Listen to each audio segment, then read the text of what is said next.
সাকিব ভাই তো পুরো ওয়ার্ল্ডে একজন, সো এরকম একটা অলরাউন্ডার আসলে খুবই রেয়ার।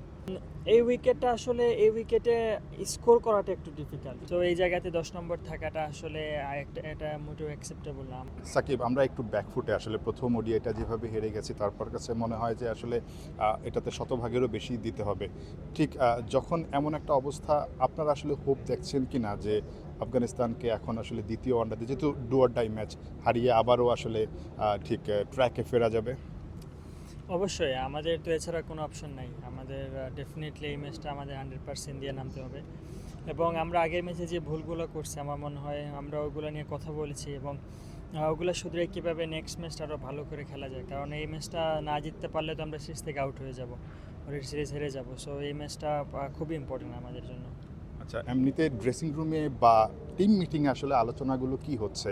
কারণ দলের ব্যাটিংটা আমার কাছে মনে হয় সবচেয়ে বেশি ভোগাচ্ছে। আমরা যদি দেখি রিসেন্ট টাইমে পছন্দের ফরম্যাট ওয়ানডে, সেখানটায় আমরা 50 ওভার খেলতে পারছি না মোটামুটি ম্যাক্সিমাম ম্যাচে। তো ব্যাটিংটা নিয়ে আসলে আপনাদের টিম মিটিংয়ে আলোচনাগুলো কি হচ্ছে? মেইনলি আমাদের এখন প্রধান কনসেন্ট্রেশন হলো গিয়ে স্ট্রাইক রোটেট করা, কারণ আমরা অনেক বেশি ডট বল হয়ে যাচ্ছে। সো এটা নিয়ে আমরা সবাই অনেক বেশি কনসার্ন, এবং আমার মনে হয় 50 ওভার ম্যাচে আপনি যদি একটা কম্পিটিটিভ স্কোর না দিতে পারেন তাইলে জেতাটা আসলে ডিফিকাল্ট হয়ে যায়। সো আমরা এখন কীভাবে আমরা স্কোর করতে পারি এই উইকেটে, ওইটা নিয়ে আমরা আলোচনা করতেছি। শুধুমাত্র বাংলাদেশ না, পুরো ওয়ার্ল্ড ক্রিকেটে আসলে লেগ স্পিনারদের বিরুদ্ধে ব্যাটসম্যানরা ভুগে, এবং আপনি দেখেন প্রত্যেকটা টিমে লেগ স্পিনার রাখা হয় ব্রেক দেওয়ার জন্য, এবং প্রত্যেকটা টিমে এই লেগ স্পিনার অনেক বেশি খাতারনাক হয়ে থাকে। সো আমি মনে করি আরেকটু কীভাবে তাদেরকে অ্যাডজাস্ট করে খেলা যায়, ট্যাকটিক্স ইউজ করে কীভাবে খেলা যায়, আমাদের মনে হয় এই জায়গাতে একটু ফোকাস করা উচিত। এই উইকেটে স্কোর করাটা একটু ডিফিকাল্ট। আপনার হয়তো আনপ্লেবল উইকেট না, কিন্তু স্কোর করা ডিফিকাল্ট। যখন আপনি রান করতে যাবেন তখন একটু ডিফিকাল্টি ফেস করতে হয়, কারণ উইকেট একটু স্লো, মাঝে মধ্যে একটু এক্সট্রা বাউন্স করে।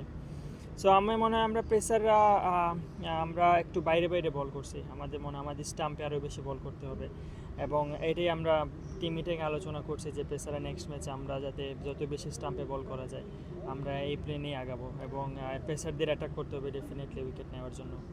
সাকিব, সিরিজটা নিয়ে যতটা না আলোচনা হচ্ছে, আমার কাছে মনে হয় যেন সামনে যে 2027 বিশ্বকাপটা আছে, র্যাঙ্কিংয়ের একটা হিসাব নিকাশ আছে, নিশ্চয়ই জানেন। আমরা হয়তো এই সিরিজটা যদি 3-0 হারাতে পারতাম আফগানিস্তানকে, একটা ধাপ আগাতে পারতাম, 9 আসতে পারতাম। সো এই জায়গাটা একটা ক্যালকুলেশনেরও ব্যাপার আছে। তো টিমের যে র্যাঙ্কিংটা, সেটা নিয়েও কি আপনাদের মধ্যে আলোচনা হচ্ছে? কারণ 2027 সরাসরি কোয়ালিফাই করতে গেলে কিন্তু এই ব্যাপারটা খুব বেশি ইম্পর্টেন্ট আসলে। ডেফিনেটলি আমরা তো ওডিআই আমাদের সবারই ফেভারিট একটা ফরম্যাট বাংলাদেশের। সো এই জায়গাতে 10 নম্বর থাকাটা আসলে এটা মোটেও অ্যাকসেপ্টেবল না। আমাদের মনে হয় আমরা আরও উপরের দিকে থাকাটা আমাদের জন্য এটা মানায় আসলে আমাদেরকে। সো আসলে যেটা হয়ে গেছে, এখন কিভাবে নেক্সট ম্যাচগুলো জেতা যায় এটাতেই আমাদের টার্গেট, এবং 2027 ওয়ার্ল্ড কাপ কীভাবে আমরা ডাইরেক্ট খেলতে পারি। কোয়ালিফাই খেলাটা আসলে এটা আমাদের মানায় না বাংলাদেশ ক্রিকেট টিমের। সো আমরা কীভাবে ডাইরেক্ট খেলতে পারি ওইটা আমাদের মাথায় থাকা উচিত। দেন সাকিব ভাই তো পুরো ওয়ার্ল্ডে একজন। সাকিব ভাই টিমে থাকা মানে আপনার একটা বলার নিয়ে টেনশন করতে হচ্ছে না, একটা ব্যাটসম্যান নিয়ে টেনশন করতে হচ্ছে না। সো এরকম একটা অলরাউন্ডার আসলে খুবই রেয়ার। তো ওনার ব্যাকআপের জন্য আসলে এটা খুবই ডিফিকাল্ট, ওনার মতো একজন প্লেয়ারের ব্যাকআপ বাংলাদেশ টিমে তৈরি করা। তবে যত সম্ভব চেষ্টা আমরা করব, যারা বলার আছেন বা যারা ব্যাটসম্যান আছে তারা যদি তার দায়িত্ব সঠিকভাবে পালন করতে পারেন, তাহলে আমার মনে হয় এই জায়গাতে আমরা অভাবটা পূরণ করতে পারবো।